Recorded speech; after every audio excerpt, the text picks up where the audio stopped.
Good afternoon.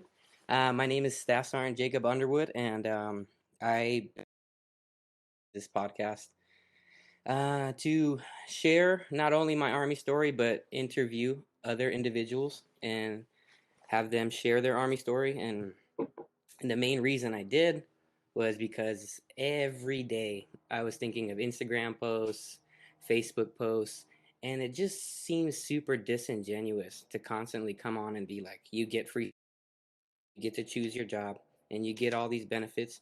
And yeah, like I enjoy those benefits, but me personally, I didn't join specifically for those. I joined to be inspired. I joined to push myself to new limits. I joined to motivate myself. I wanted to reach a different audience. It's an honor to start this podcast with a very good friend of mine. His name is Staff Sergeant Tyler Nelson. How you doing, bro? I'm doing good, man. It's great to see you. It's been too long. It's been way too long. When was the last time that we saw each other? Uh, so last time was when we were stationed in Hawaii together, and that was probably I would say going on about 4 or 5 years ago. Jeez, 4 or 5 years. Yeah, that went by super fast. It did. I think right when I got there, you were only there for about a year, but I mean with my platoon obviously, but I mean it was just enough time for us to get to know each other and have a lot of laughs. Yeah, and for everyone who doesn't know, we both started our career in Hawaii, and I was your line medic. I was your first line medic, and I was very proud of that because I remember the day you came in to Ace High. Hmm. You and Prim, and you also came in with he hides his name on Facebook. He has a Perez. secret name on Facebook. Yeah, Yeah, Perez. Perez. Yeah, he does have a secret name. Matthew Murdoch. He goes by Yeah, Daredevil's real I hate that so much because I'm like, where the hell is Perez? I can't find him, name. and his name is Matthew Murdoch on Facebook. I know. I didn't know your family was in the military. What branches were they in? So my father, he actually still currently in the Army Reserves. He retires next month. So Next month. he retires next month. His full 20 years of service. He's a helicopter pilot. So he's been all around. And then besides him, I've had a couple grandfathers that were in the Army. Great grandfather who passed away last year. He was in the Air Force during Korea. Jeez, And man, I'm sorry. I mean, I've managed to trace it all the way back to World War One with a great great uncle. So it's in my blood, to say the least. You feel proud to know like that your family's constantly been in the military? I do, especially with the Army, because it's one that my father served in and my father's father. Uh, it's definitely something I feel proud of doing, and I feel like it's at least it's worth going into. Did you feel pressured to join the army because of how many people were in the army, or did you feel like you could join the Navy or the Air Force if you wanted to? Not at all. And in fact, that was one thing I appreciated was my father. He said, you're your own man. You don't have to rely on what other people tell you. Figure it out for yourself. So, and this was not even just joining the military, but I could have gone to college. I struggled a little bit in school. I'm not gonna lie, but ultimately, I felt like even while I was in school, I was like, all right, I'm gonna join the military regardless. But I at least had an open concept of branches where I'd Yeah. rather go. And so I did my research. I looked at the Air Force. I looked at the Marines. I looked at the Navy. Back then, the Coast Guard was a branch, but I didn't even look at them. But I didn't look at them. Yeah, dude, I respect how much thought you put into that because I can tell you right now, as 19-year-old Jacob Underwood, I was like, I want discounts at the movie theater because I'm from El Paso, Texas. If you don't know, anyone who doesn't know, El Paso, Texas is pretty much Fort Bliss. I worked for my wrestling coaches on base. So I only knew soldiers. So, and it was like one of the dumbest things I talk about now, but when I used to watch the soldiers work out in their uniform and I was like, that's Captain America. Like those guys are Captain America and I want to be super strong, Mhm. super badass. I want to be just like them. So, when you got to Hawaii, which army leaders inspired you? First one that pops into my mind, and you know him very well, is Staff Sergeant Miller. where I believe he's Sergeant First Class Miller now. Oh yeah, he's a big money song first class now. Yeah, he's big money. He makes some money. Yeah, Sergeant First Class Miller. Let me put some respect on his name. He was never a direct mentor. He was never a direct leader for me. You know, I Yeah, had other leaders, but just his personality and his professionalism really inspired me to look at this as a viable career option rather than a job. it didn't feel But sustainable. he made me look at it as like this is a viable career choice that can set yourself up. When you talk about Sergeant Miller, I also thought the same thing. I was like, the army is way too hard. I don't see myself having a family or having kids. And to be honest, those first couple of years, you're finding your rhythm. You're you're finding who you are in the army. You're learning everything. To watch Sergeant Miller have a successful marriage with his wife, and Mm, really take care of his kids. When yeah, when you see a man actually take care of his kids and be a part of his kids' lives, and it that inspired me to be like, wow, I really can have a family in the army. just remember the First Sergeant Valdez, formerly known as Sergeant First Class Valdez. Oh, He was the really? platoon sergeant. Yeah, So I saw him in Bliss. I saw him in Bliss. did you? Okay, yeah. So I mean, I he was a type of leader who would really kick you down, but bring you back up in a way that you were better before. You know, Oh he yeah, would be hard on you, but it was for a purpose, and it yeah. was the purpose of making you into a better leader. And I always, for a young junior soldier, when I was not a sergeant yet, he really inspired me to want to reach that level. I didn't work with him too much because after when he became the platoon sergeant, I ended up moving to white platoon. I But remember, yes. but the time I did spend under him, he was super professional, and Mm-hmm. he was honestly the first Cav Scout that was like, "Hey, I understand that you are a line medic, but you also need to practice your medical skills." So he was the first one that nurtured the medic side of me because every other platoon sergeant, like they were Yeah, great, they were great platoon sergeants, but they you may were as well be another. You may as well be another scout, though. Yeah, I yeah. remember this. And I remember there was a lot of Cav Scouts in Ace High that were like, I didn't even know you were a medic, Underwood, and I was like, yeah, I am. I was talking a whole bunch of shit, but I was like, yeah, I do your job better than you. But once Remember that? you do once Of course I do, man. You were our lightning medic. You were the scout medic, man.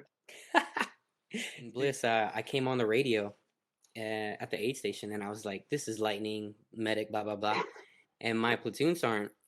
And I was a buck sergeant already. I was the E5. My platoon sergeant came in. And he was like, "Why the hell are you coming down on the goddamn radio saying lightning medic? Who said you could say that?" And I was like, "I said I could say that. I've been calling myself that in my entire career." And he was like, "Not anymore. You're not." Not anymore. So you talked about it a little bit earlier, but this is something super crazy, and I think about it all the time. But Jungle School, I watched I only experienced the last week of Jungle School with you guys, but Hmm. that from the outside perspective looked like the most gruesome. Can you can you expound on what Jungle School is and what it means to you? Yeah, of course. Yeah, of course. So Jungle School, it is it's a relatively new school for the Army. It was actually a school that was really high back in the 80s, back when the U.S. Army was doing a lot of stuff in South America and Southeast Asia. The school closed down for about 20 years.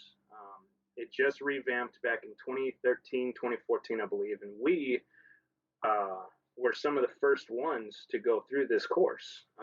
And the course, it's jungle warfare school, so it's highlighting how a soldier can fight in the jungle, places where um, we as the U.S. Army struggled in those aspects. So it primarily focuses on moving through the jungle. Survival stuff was used, tracking. We also learned how to, make our own equipment float on water. The fun course was about 3 weeks long. It was a fun experience looking back at it because it was something that, unless if you're not stationed in Hawaii, then you're not going to ever go to this course. Yeah. Um, unless if you were lucky enough to be someone in a stateside unit and then be able to fly over to Hawaii to take it. So it just for me it was a really fun course. It was an exciting course. It was a tough course, especially when the last week we had a hurricane come through. But I was so proud of you and Perez and Quillen, especially Quillen because he was like 105 pounds. You know, to watch you guys go through something that rigorous, is come into the unit, have that attitude of we're here to serve, we're here to kick ass, we're throw whatever you want at us, and to see you tested and to pass Hmm. was I was super proud of you guys. It was so dope. You talk about the lowest point during jungle school. Was there a lowest point for you? It was an enjoyable course. It really was. Every aspect of it was like, this is cool. I would say the only time where I was like, all right, this is not cool, was when the hurricane showed up, and there Oh was a yeah. hurricane that actually touched down on the island. And I think it even downgraded to a tropical storm, but still, we were outside, and it was just. Yeah. It was raining I say that 24/7. because, like I said, it was funny because, like I said, this is a low point, but we were laughing Yeah. through it. And the reason we were laughing was because I'm laying down. I have Prim next to me, and I have Perez and Quillen over here, and we're just desperate to stay dry, trying to hold the ponchos over our head so that the rain doesn't touch us. But no matter, because the rain was, it's like Forrest Gump. The rain was coming at us sideways. It was coming up from the ground, so it was just Yeah. nothing, and we laughed. It was just, we were laughing because we were just our efforts were futile. Yeah. We could not stay dry. So I can that's I can't say it's the lowest point, but it's just a point really inconvenient. yeah, such a great perspective on it because for the longest time I viewed him as low points, but you just right now you just made me realize um Perez and I, we were so in Hawaii the ground is protected. You can't dig in Hawaii. So Yes, this is true. we couldn't dig and we had to set up our ponchos off a tree. So it was basically the poncho would catch the water and then it wouldn't go on you. But so Perez and I we were done training for the day. It was like a gruesome like 14-hour day. And then Yeah. we finally got to a hide spot and our platoon sergeant, Staff Sergeant Andrade was like, "All right, you guys can set up, hurry up." But Perez and I took like 40 minutes just to set up our poncho, right? And the entire time we were joking, laughing, and the platoon sergeant was like, "Shut the fuck up," like in case enemies are in the area. But Yeah. Right. we finally got everything set up, and I remember telling Perez like, "All right, bro, I'll see you later." And then Sergeant Andrade was like, "Hey, you guys are too close to the road. Dig all this crap up, move." And this was like one of the first times I ever was I think disrespectful to a non-commissioned officer. But I was like, "No way! What the hell are you talking about? Like we set this up." And he was like, and I was terrified of this man. He was like, Yeah. I under think all of us were. He was a terrifying man, but yeah. yeah, and he was like, "Pick up all your shit now." And Perez and I were like, "Oh crap, okay." How was Singapore, and why did you go to Singapore? To help essentially better develop tactics Yeah, and in order to build that cohesion of armies. yes. Super gratifying. I got to go on that trip with y'all. I was Hmm. again. I was one of the medics. What was that? Do you know what that building is that goes like this and it has the big awning? It was I believe it was the Marina Bay Sands Yeah, Hotel, super and beautiful. that was in downtown Singapore with three buildings. They come up, and on the very top is almost like a surfboard, but there was a infinity pool at the top. Um, Me and a couple guys, we were actually able to get up to the top and see this pool, and it was You got to the it was pool? very How nice, did you get to very the nice. pool? Yeah, I remember I couldn't get to the man, I pool. got my ways. I can't tell people on here. Oh No, my but gosh. it was awesome. We were given a per diem, Hmm. and it was like a total of $600, right? No, it's more than that actually. Like seven hundred Much dollars, more. right? Higher, Oh my brother. god. It was something around the lines of like $960, What right? what did you buy anything? Yeah, I bought a lot of stuff. I bought a lot of stuff, and whatever I didn't buy at some of these stores, I was able to keep the money. Yeah. I remember all the people were like, "I'm going to Gucci," and I'm going to Gucci. I was super shocked at the malls. The malls were Yes, so amazing, and those yeah, were like the best toy stores I ever been to, and I bought a bunch of toys. I bought a bunch of toys. Dude, for real. I bought the Elder Wand. I bought some super fancy Pinocchio toy. Oh yeah, I can't say where I went. You know. Where else have you served in your career? Yeah, so right after Hawaii and then before here in Oregon, I was stationed in Germany for 2 years. Wow. Yeah. How was that for you?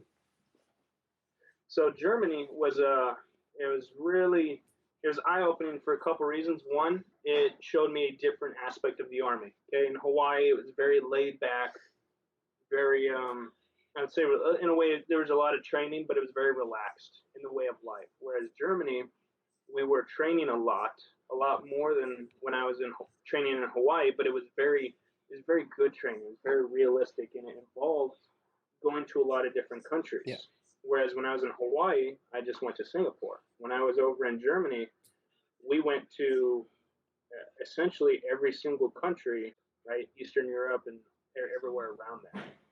Um, and it was all fantastic training. My wife and I, we got to live there for 2 years on base in a really nice two bedroom house, and we were able to do a lot of traveling as well. So we went to Paris, we went to Croatia, Italy, Amsterdam, Germany,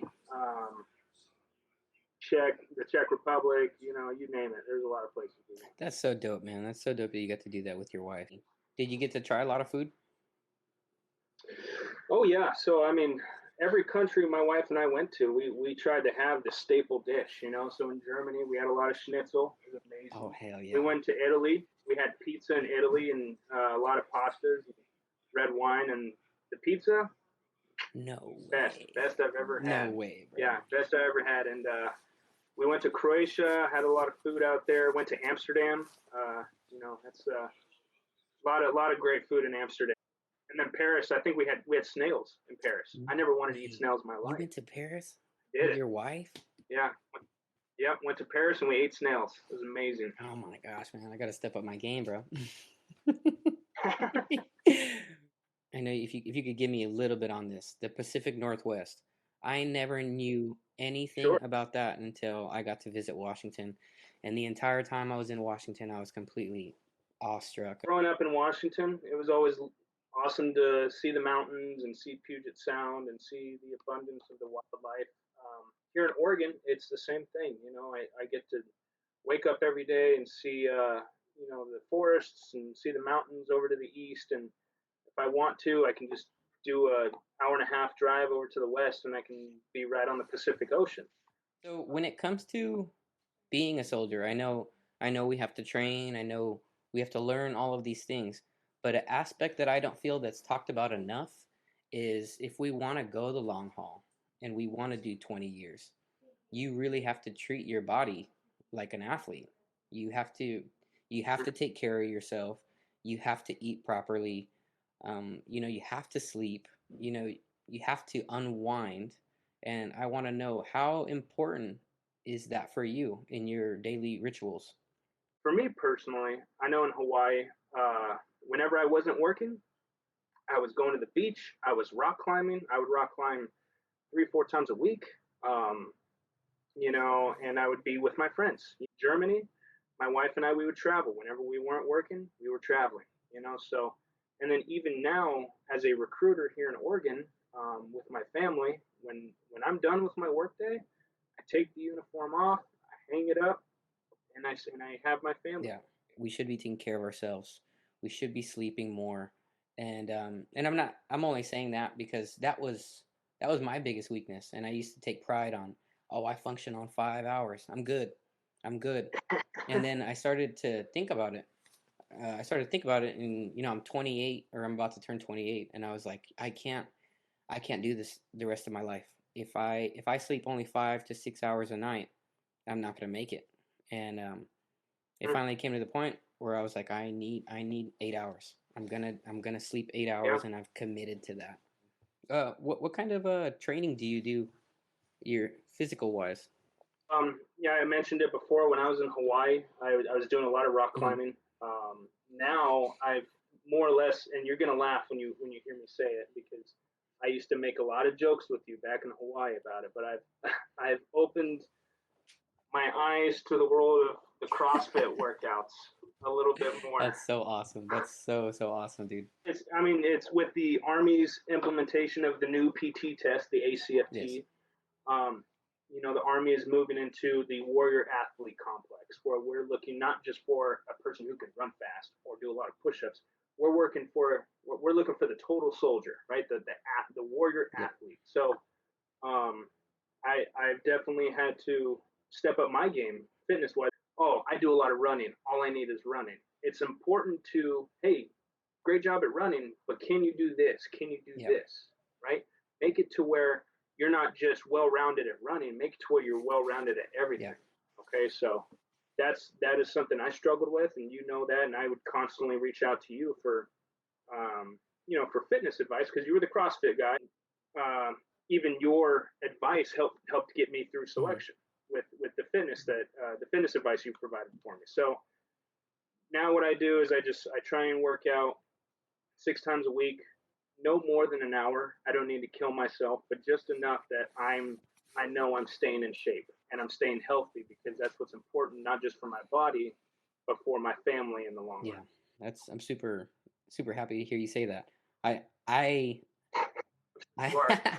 I got sidetracked for 3 years. I went down a rabbit hole of I just want to be super strong. I got lost and I finally found my way back. I so like you talked about, I was a CrossFit guy, but I was so competitive in CrossFit, but I couldn't lift the super heavy weights.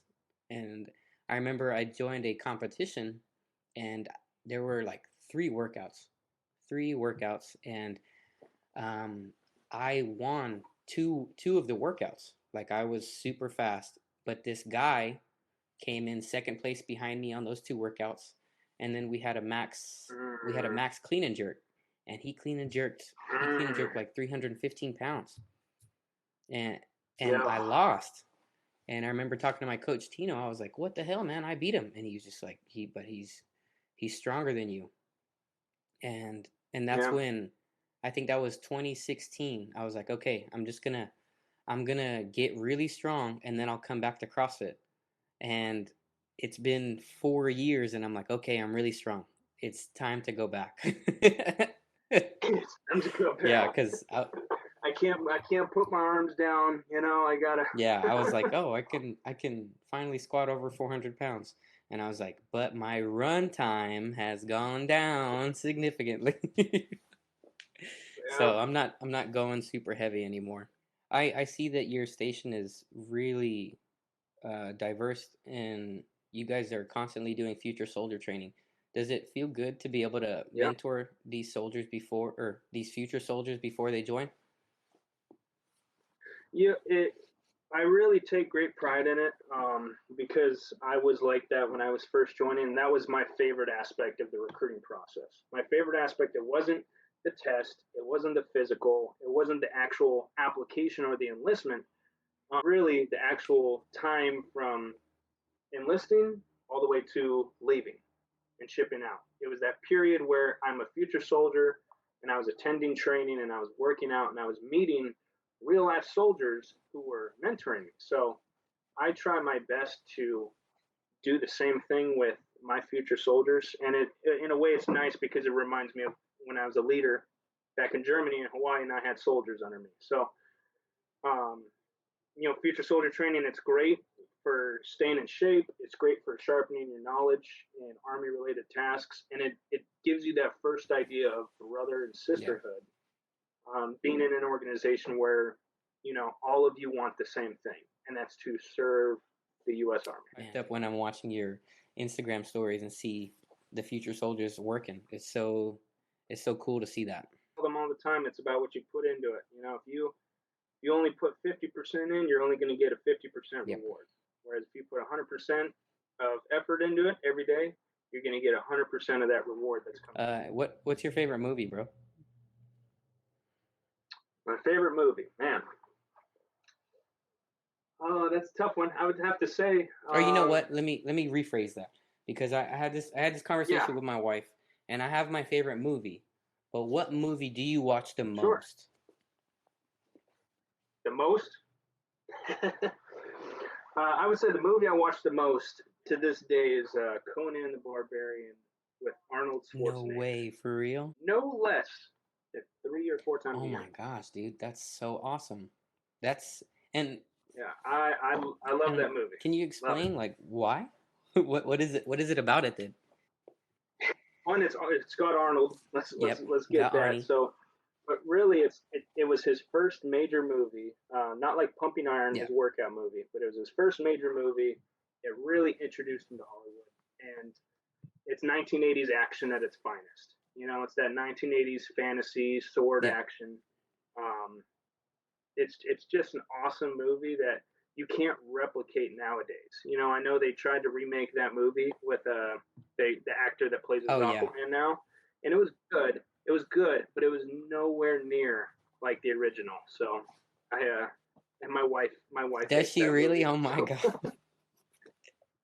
she's like, because you know it's an '80s movie. It's cheesy. I'm not gonna lie. You know, there's obnoxious costumes and puppets, but it's still Yeah, a do you good make movie. her watch it with you? Oh, absolutely, absolutely, I did. And I'm like, I'm the guy that says all the lines Oh of the yeah. movie.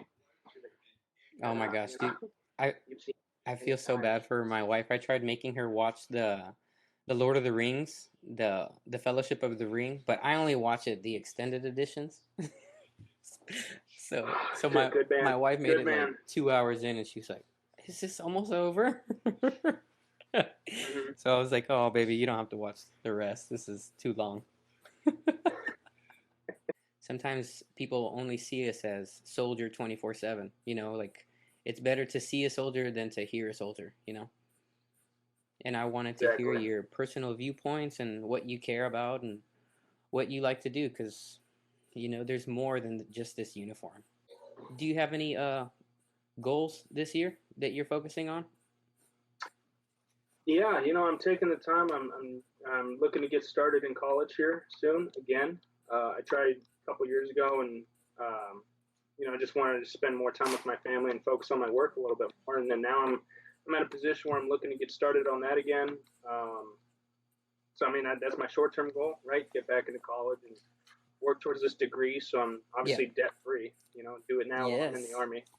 And yeah, so that's the one right now. And then hopefully in a couple years, I'm looking at climbing Mount Rainier. I would like to do that, especially while I'm here in the Northwest. And then besides those two, just get in a house and living comfortably with my Yeah. family. If you can talk Yeah. to Tyler Nelson, the the young cat before he joined, what would you say to them about the army? I would say biggest thing, keep an open mind. That is probably I tell that to everyone when they walk through the door, whether they're interested or not. Keep an open mind because if you limit yourself with anything, you will never know what that door looks like. If you keep that door closed, it will stay closed, and you will never know what's behind it. It's way too easy just to say no because it looks hard or it looks difficult, and you're looking for an easy way. Sometimes there are no easy ways. And sometimes you got to go through that door. But I promise you, if you go through the door, then it's not a mystery anymore. You know, the Army has so much more now than what it did Yeah. 7 years ago. And had I known what I know now, I probably could have gotten away with a lot of other stuff that the Army had to offer. You know, different jobs, right? I was very, as a cavalry scout, as a combat job, I was very focused on this is what I want to do rather than look at all the other jobs the Army has to offer. If you're interested in joining the Army, great on you. I applaud you for that, and just make sure that you keep an open mind throughout the recruiting process. We're gonna do a tiny AAR, a little after action review. I wanted to interview my guest today and hear his point of view on a lot of the things that he's done and who he is as a person and what he's proud of. And I'm just inspired. I'm inspired by people like you, Tyler. And I really want to say I love you, bro. Thank you so much for coming on here. First, brother, always All a right. pleasure. Oh, I also want to say this podcast today is sponsored by my wife's chili because she makes the best chili in the world.